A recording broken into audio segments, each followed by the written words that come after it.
La musica e poi i ricordi, frammenti di vita di chi ha condiviso un pezzo di strada più o meno lungo con Roberto Quintavalle. L'addio all'avvocato di Castelfranco col rito civile è stata l'occasione per ricordare la sua immagine, il suo impegno in tanti settori diversi.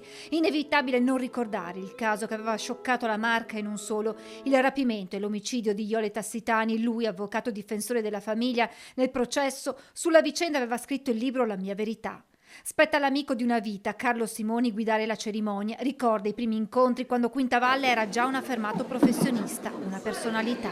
Lui ebbe il tratto del vero gentiluomo, quello che lo ha sempre contraddistinto, come l'abbiamo conosciuto tutti. Accanto alla sua attività di avvocato, Quintavalle ha sempre coltivato una grande passione per la musica. Ex presidente del Conservatorio Agostino Steffani, è rappresentatore ufficiale del Coro Polifonico di Salvarosa e tra i fondatori dell'Associazione Amici della Musica Lirica Mario del Monaco. Ed è stata proprio la musica la protagonista della cerimonia.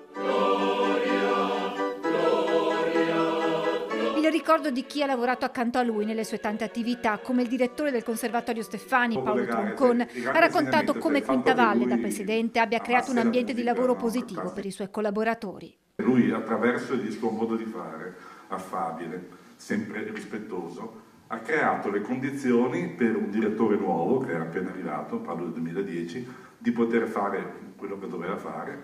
Ha sempre dato un contributo intellettuale, oltre che giuridico. Toccanti momenti che hanno visto la sua amata nipotina Frida tra canzoni e letture di testi. Quando i miei genitori hanno annunciato che sarei stata una femmina, ha fatto i salti di gioia, ma li ha fatti ancora di più quando ha saputo che mi avrebbero chiamata Frida. L'ultimo messaggio a Roberto Quintavalle dell'amico Carlo. Coloro che amiamo e che abbiamo perduto non sono più dove erano, ma sono dovunque siamo noi. E con questo ricordo, con Roberto nel cuore,